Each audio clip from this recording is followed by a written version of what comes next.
Well, all right, I think we'll get started. Good afternoon, everybody. My name is Derek Lure. I am subbing in for Ken Johnson, who had some other things going on this afternoon. So my name, once again, Derek Lure. I'm with the Minnesota Department of Transportation. I am the state traffic safety engineer, and I'm here to help kick off this traffic topics this afternoon. I know since many people come to the traffic topics to hear Ken's wonderful jokes, I have prepared a few just in case, just to quench that thirst that I'm sure everybody has. So the first one, have you ever wondered why there are no cats on Mars? I blame curiosity. Get it, the rover. All right. All right. It just kind of reminded me of this time when I was in college and I was in calculus, and I ended up failing the test because I was sitting between two identical twins and I just couldn't differentiate because of them. Terrible, right? All right. I want to thank Sonia Piper for sharing those jokes ahead of time. So, all right, with that, we'll get started. So today we have a very exciting topic today. MnDOT just recently approved and finalized our Complete Streets policy. So in lieu of, in celebration of that, I guess, we've invited Nissa Tupper to come and speak to us regarding planning for people first and complete streets here at MnDOT. For those of you who have not met Nissa before, Nissa works with partners to embed, this is her bio. Nissa Tupper works with partners to embed public health and equity practices into state transportation decision-making. Her approach is informed by a diverse professional background in communications, landscape architecture, and public health. And I just have to share, I met Nissa even before she came to the Department of Health. Our daughters actually went to the same kindergarten. We met on a field trip. So it was kind of fun when she came to the DOT here, and I got to share with her all the wonderful things we do as transportation professionals. So with that, I'm going to turn it over to Nissa, and the floor is yours. Thanks, Nissa. Thank you, Derek. I love that it all opened with jokes and yes, the tone of celebration. Appreciate that. And thank you, folks, for attending. I hope it is celebratory that we're learning about MnDOT's Complete Streets policy. I think I'm supposed to talk for around 45 minutes and leave time for questions, but I'll watch the chat too. So if you have questions while I'm on a particular slide, I'm more than happy to pause and answer that real time. So don't be afraid to do that. So what are complete streets? So complete streets, first of all, are required for all of our eligible MnDOT state highway projects. I'll get into what non-eligible projects are, but more projects are eligible than we do than some people might think. And there isn't a singular design solution for complete streets, so there really isn't a singular definition, but it's really about the safety and access needs for all users of ages and abilities on our transportation system.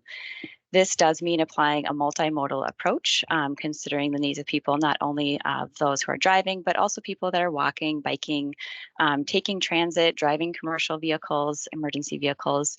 Another important part of this is it means considering transportation safety both along and across our roadways. We know that there's not a one-size-fits-all approach.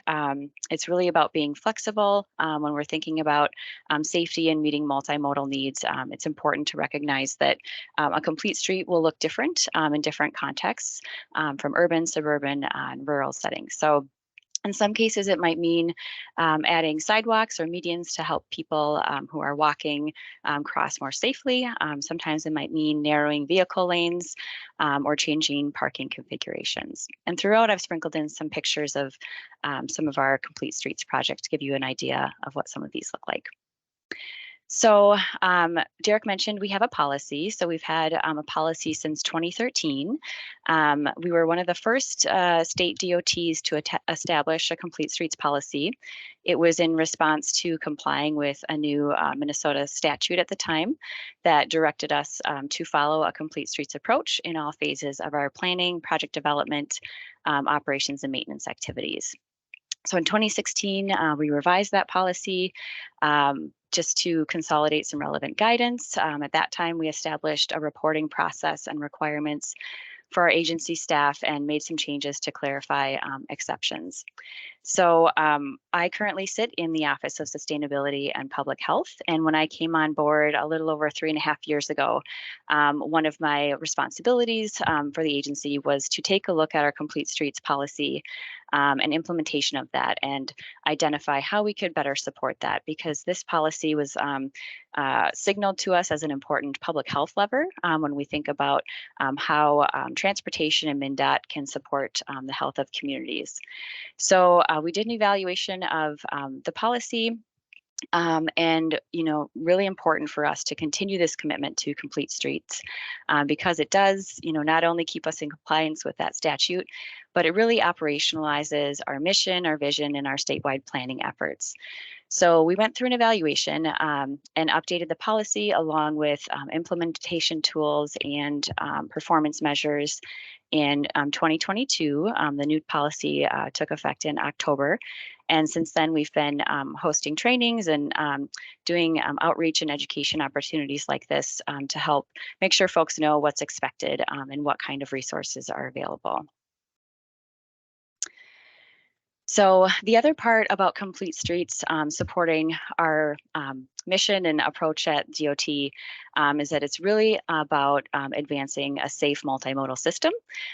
So supporting a safe system approach, which some folks might be familiar with. This really is a process shift and changes our thinking and frames our thinking around the fact that humans are gosh, I hope not. Humans are fragile. Sorry about that. Safe system approach really begins by prioritizing the people who are on or near our roads and designing so that we are helping to accommodate human mistakes and keeping those impacts, if they happen, to tolerable levels. So you see this complete or safe system approach wheel here. Complete Streets is part of that integrated safe system approach when we think about creating safer roads and also encouraging safer speeds. So in terms of safer roads, first of all, we're designing our roads to prevent crashes. However, if they do happen, we want to make sure that the design is supporting less impacts to the human body. So one big way we can do that is by separating people in space and time. So by physically separating people walking and biking, for example, from drivers where possible. If that's not possible to physically separate, then we can look at things like lowering speeds to protect those who are outside of a vehicle. Really thinking about how do we create predictable behaviors for people who are driving and also for people who are walking, biking, and rolling to minimize that chance of conflict. When we think about safer speeds, this is important because we know there's a direct relationship between the speed at which a vehicle is traveling and the likelihood of survival for a person who is walking or biking being hit. 9 out of 10 pedestrians are likely to survive if they're hit by a vehicle traveling around 20 miles per hour. But when we look at people who are walking, only 1 in 10 pedestrians will likely survive an impact when a vehicle is going around 60 miles per hour. So simply put, humans are less likely to survive high speed crashes. And we do know that proactive road designs can help slow those speeds by improving visibility, providing additional time for drivers of vehicles to stop, and keeping those impacts at a tolerable level. And many of these traffic calming strategies are part of our approach to complete streets. And with the safe system approach and Complete Streets focus on safety, I just want to point out a couple things when we think about what does that look like here in Minnesota. We've put a pointed effort in reducing motor vehicle traffic fatalities. We're seeing good returns on those efforts. When you look at the trend line at the top, we see that motorist fatality trend illustrated is going down, decreasing, which is great. If you look at the trend line on the bottom in green, that's for non-motorist traffic fatalities, so people walking, biking. Those have increased in that same time period. So going in the wrong direction. One thing from a recent crash facts report, when looking at what are those contributing factors for pedestrians in fatalities, noted darting or dashing into the roadway. And a couple slides ago, I talked about creating predictable behaviors. And that's one of the things we're trying to get at with Complete Streets is those facilities meant for creating a safe space for different modes. We also know that there's a disproportionate trend of where and who is experiencing higher rates of fatalities when walking or biking. The chart on the left shows Minnesota non-motorist fatalities, rural and metro. And we know that rural counties continue to experience a higher traffic fatality rate than our metro areas.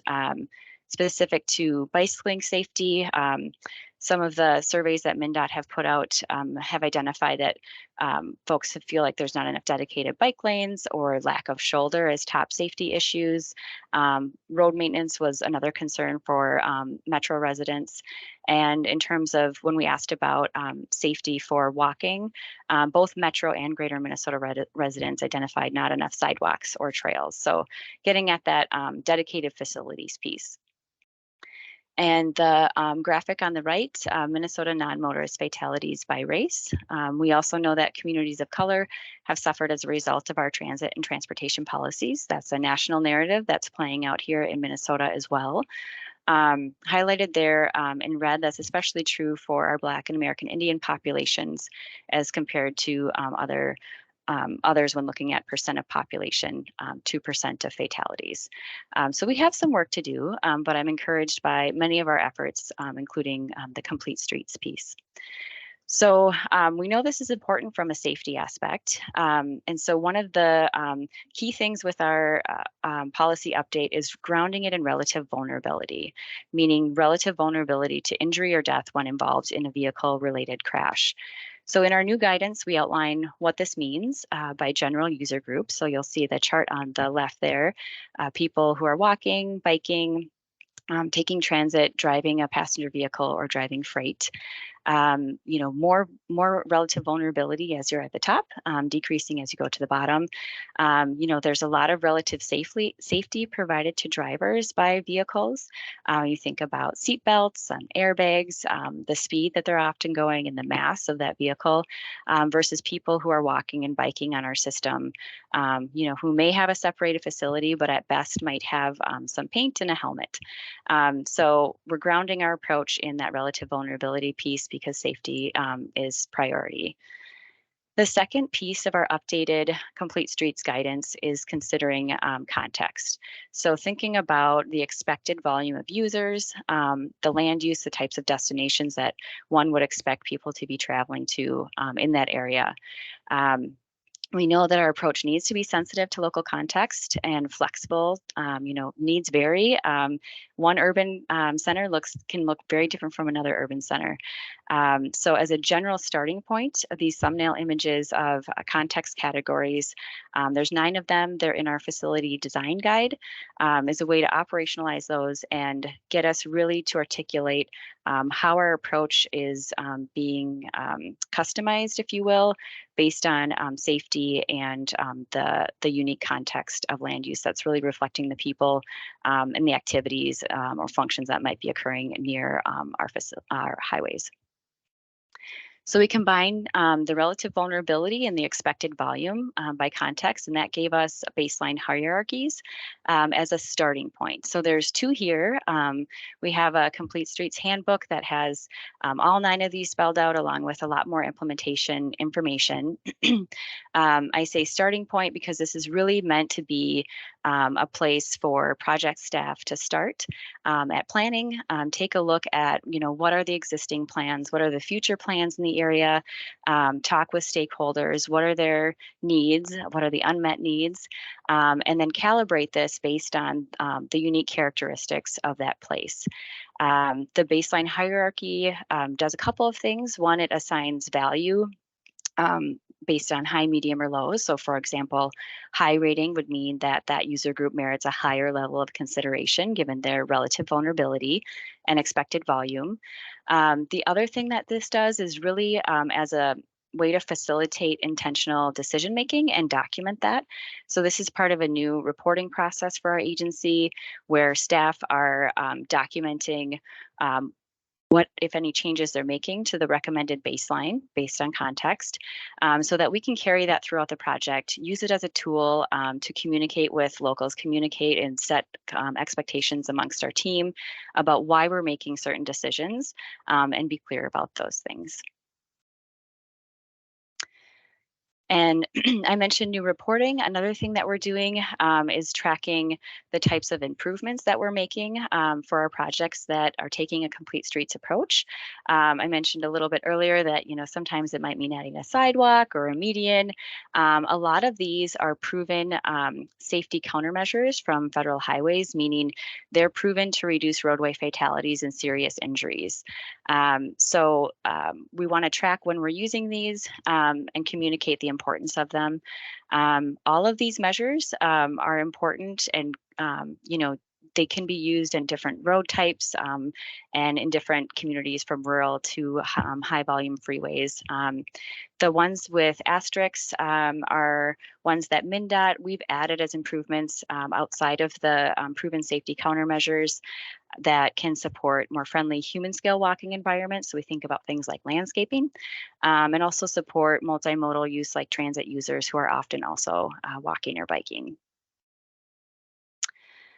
One of my first slides I talked about this policy is required for all eligible projects. So I think it's easier to talk about what's not eligible. And that's on the next slide.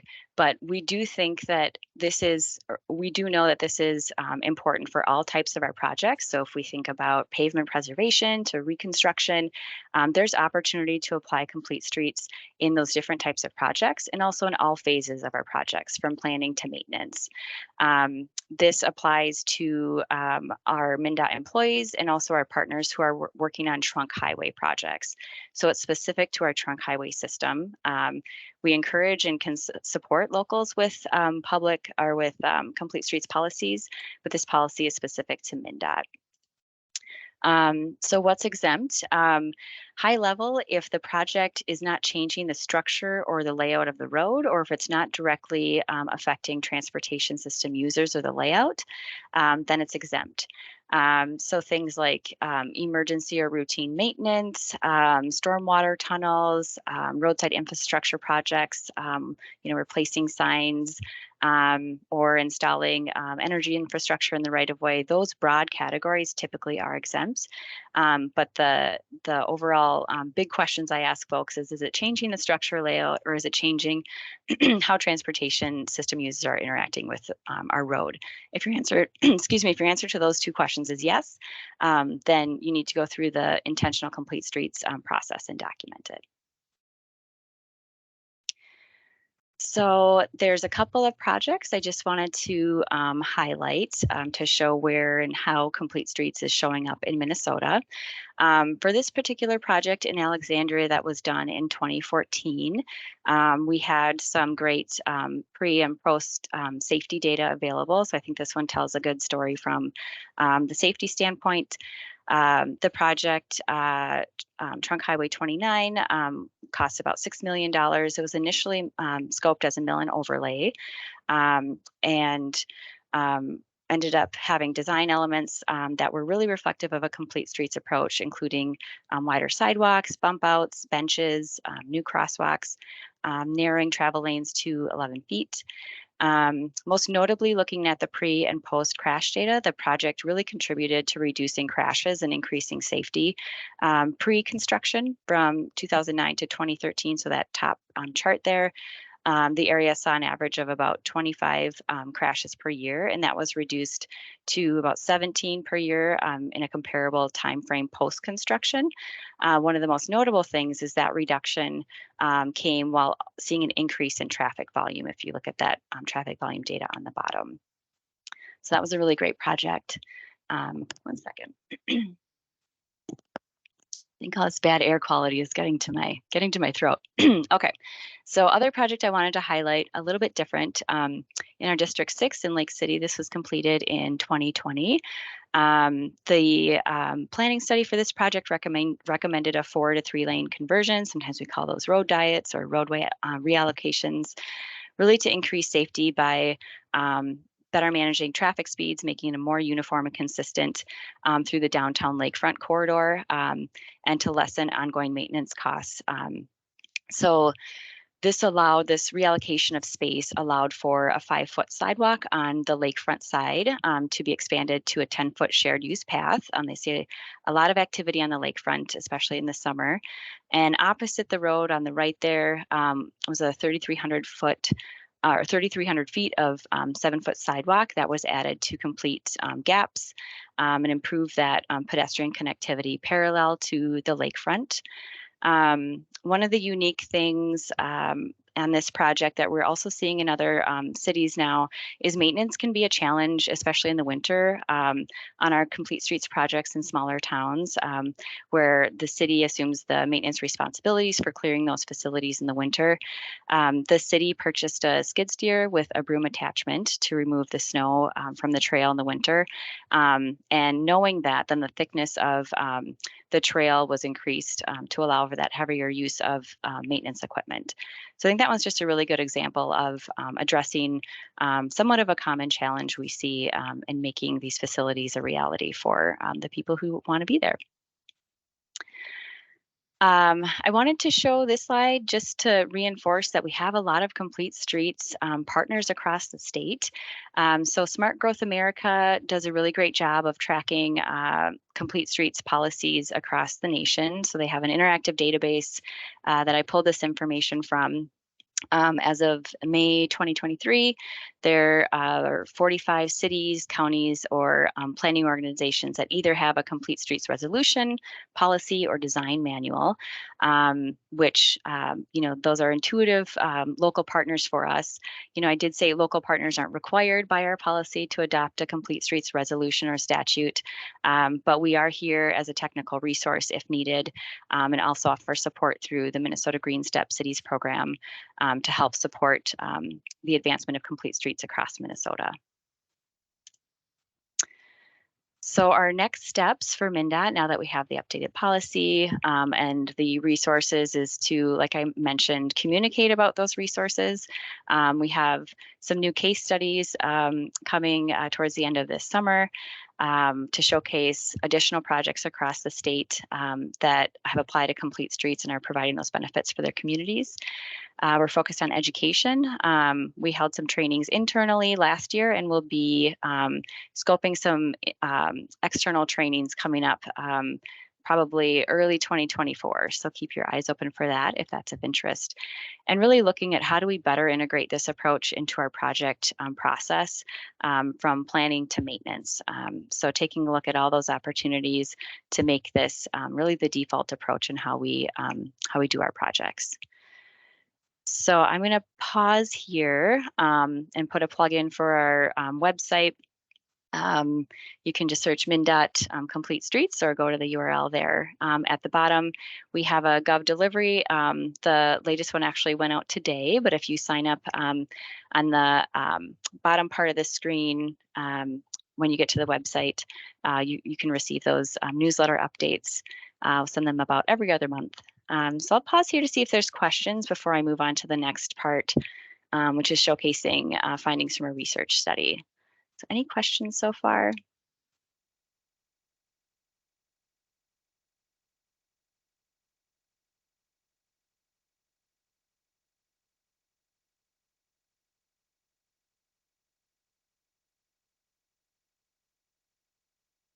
All right. Well, if folks think of questions, again, I'll be watching the chat, raise hand. More than happy to stop. Otherwise, I can take questions at the end as well. So one of the things on our updated website that we feature is a section on research related to Complete Streets. MnDOT and our partners, we undertake quite a bit of research, and there's a number of really great projects related to Complete Streets. So I was fortunate enough to come on about halfway through this project as the technical liaison, assessing the economic effects of context-sensitive Main Street highways in small cities. Say that 10 times fast. Many thanks to the research team, which is listed here on the slide.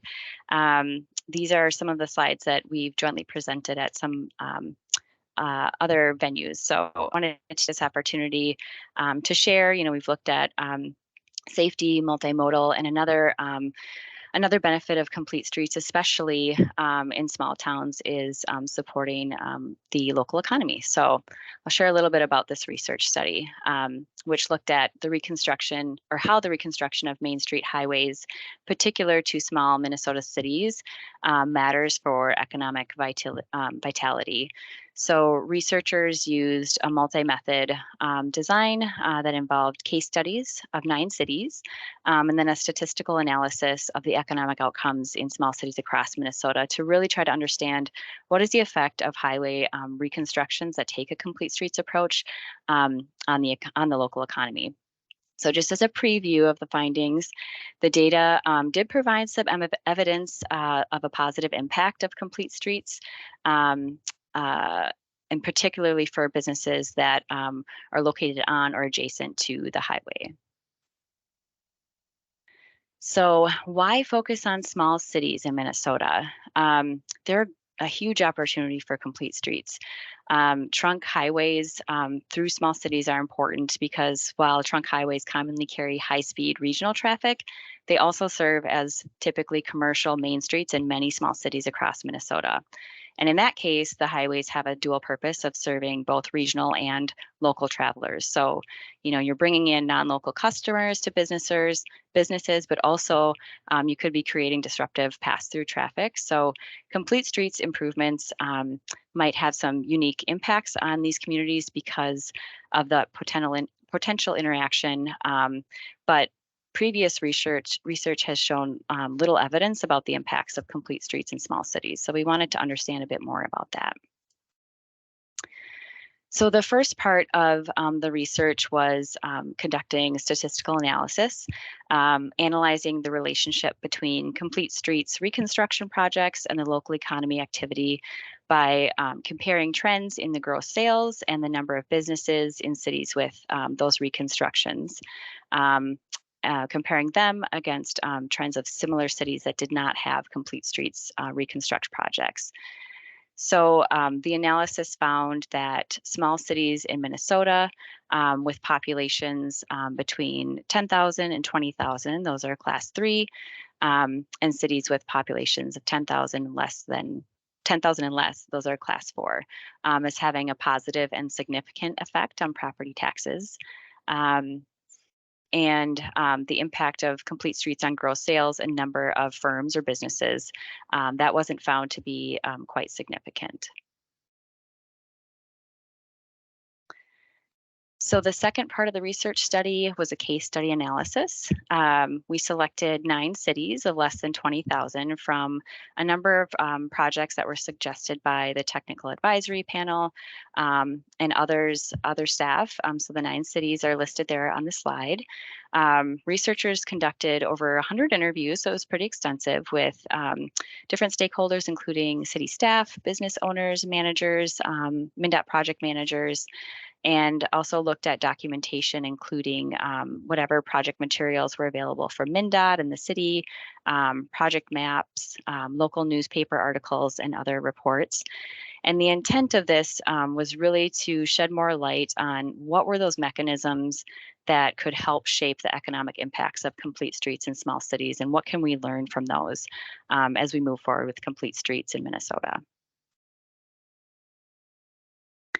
So this part 2, the case study analysis, I have 2 slides of the key findings. The first set of key findings is around perceived impact. So the bullets on the left there, less than half of the case study respondents felt that the reconstruction directly impacted or would impact their business beyond the construction phase. Those individuals who perceived no impact either found it too difficult to kind of disentangle the impact of the reconstruction from other factors. This was during the pandemic, so there was a lot going on, or simply didn't think that the improvement would matter much for their business activity. So you see that in the quote from the business owner in Bagley at the top right. Can't imagine much would change, but it's certainly nice to have fresh streets and repaved sidewalks. That second bullet, although few respondents perceived a direct impact for their business, many felt that the reconstructions had been or would be beneficial for the city. So that's particularly true for a couple of those case study cities, including Alexandria, Bayport, New London, and Watertown. So I included some of those quotes around. It really gives a better sense of community. We're investing here when we make these types of improvements, and makes people want to stop. The second area around the key findings is mechanisms of influence. So changing business practices. Most respondents said, they didn't change their behavior post-construction in terms of business practices, but some did point to altering some of their practices to make use of expanded sidewalks. So that New London quote, we appreciate the extra width and smooth sidewalk for putting up our signs. The second one, changing city practices. The researchers did find that in some cases, a complete streets project would lead to city practices or activities that were helping to drive additional economic activity. So from the group that the researchers looked at, that was most apparent in Alexandria. You can see the image on the right there, where the city helped host events that were associated with the Complete Streets project during construction. And they found those to be so successful that they continued with those activities in many of the years following the project's completion. That last one, reconstruction as a catalyst for additional investment. Several of the respondents during the case study interviews also described Complete Streets as prompting the city government or city council to change some behaviors or increase investments on or near the project area. So the quote from Watertown, the project was the catalyst for the city to make other investments and connect the highway to the downtown area. Some other cities in the report are noted where they invested in streetscaping, improved lighting, or decorative railing, other things to enhance the aesthetics or the reconstructed road that they really helped, or they felt helped support economic activity in their downtown. And the last part of the research study that I wanted to point out was a set of recommendations. The research did demonstrate that having a complete streets reconstruction project may help improve economic activity of our small cities, which is very good to know. The additional recommendations are really meant to help us think about what elements of our construction process, our engagement, or how we look at the data can help support this moving forward. So this is kind of a recap of some of the key things that they heard during especially the case study interviews. For a construction process, alignment with project schedule and other city investments. These are often a great opportunity for cities to upgrade utilities and lessen their costs with the work needed to do that if we're already going to go in with a reconstruct and take up the pavement. Folks also said, consider alternative funding mechanisms to alleviate that burden on local businesses. We've heard quite often the importance of planning for complete streets very early so that, folks can start lining up what kinds of grants or alternative funding sources and are available and start pursuing those in the planning phase. So the earlier we communicate about those and start talking about it and working on it, the better. That third bullet in the purple box, continue emphasizing business access throughout construction.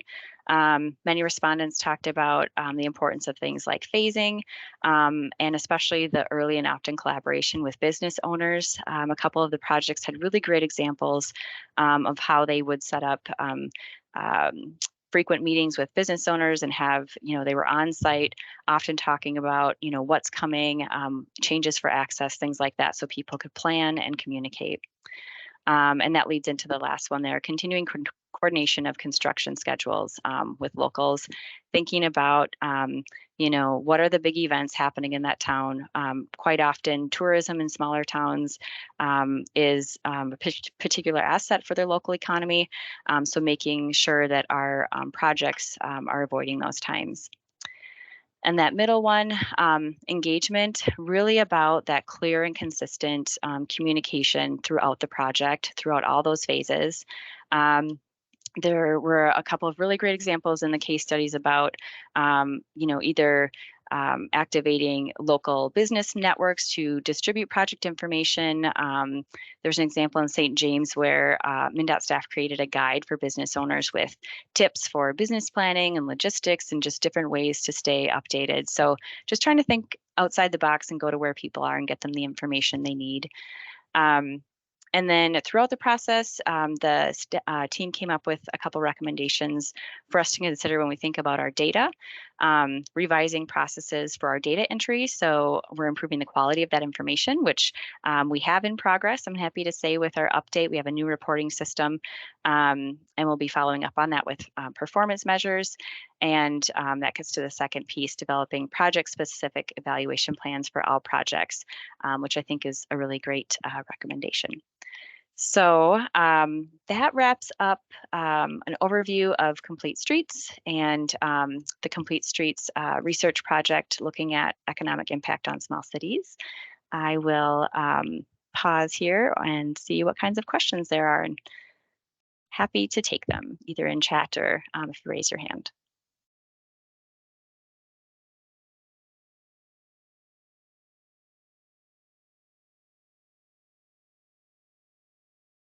All right. Thank you, Nissa. That was a great presentation and tons of great information.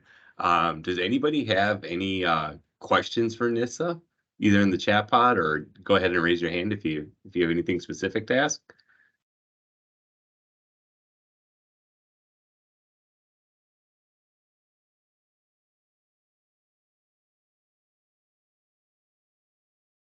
You must have floored them, Nissa. No questions. I don't know. I never know what to think about the silence. Well, my email is there as well. Virtual doors always open if you have questions. All right. Well, let's thank Nissa, and great presentation. And yeah, we'll meet again in about another month. Kelly, do you know if we have another presentation lined up for next month? I can't remember. I should have found that out beforehand.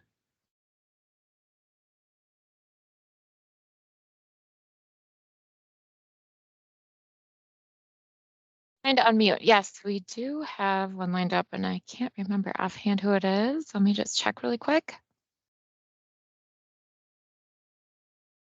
So next month we have Hannah Pritchard talking about pedestrian behavior. Yes, great topic too as well. So yeah, join us in the third Tuesday of August for another presentation, and Pritchard talking about pedestrian behavior. Great research study we just recently completed. So thank you all, and have a great day, and thank you, Nissa, again. Bye now. Thank you.